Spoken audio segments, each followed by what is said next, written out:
प्रलय के बाद एक नई दुनिया बनी, एक ऐसी दुनिया जहां मनुष्य, देवता और पशु की आत्माएं मिलकर जन्म देती है अद्भुत योद्धाओं को।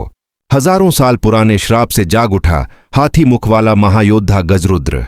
उसका विशाल शरीर मानो पत्थर का पहाड़ हो, आंखों में आग की चमक, और उसकी सूंड का एक वार किले को ध्वस्त कर दे। वह मानता है बल ही सत्य है और इस धरती पर शासन करने का अधिकार सिर्फ उसका है। दूसरी ओर पर्वतों की गहराई में जन्म लेता है वानर मुख वाला देवयोद्धा अंजन पुत्र, जो हनुमान का उत्तराधिकारी है।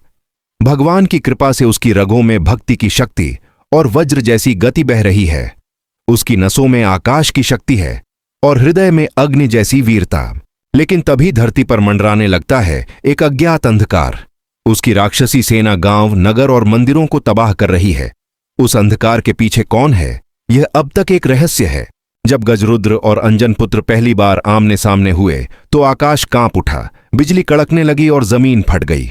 दोनों ने सोचा सामने खड़ा योद्धा ही उनका असली शत्रु है। लेकिन युद्ध की ज्वाला में उन्हें एहसास हुआ सच्चा शत्रु कोई और है, जिसे अभी तक कोई पहचान नहीं पाया। अब सवाल यह है, क्या ये दोनों महाशक्तिशाली योद्धा एक दूसरे पर विश्वास करके एकजुट होंगे या फिर अपने अहंकार में डूबकर धरती को राक्षसों के हवाले कर देंगे? और अब इनका फैसला आपके हाथों में है।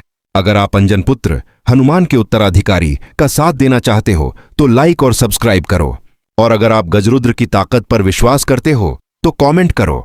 आपका चुनाव तय करेगा कि धरती का असली रक्षक कौन बनेगा।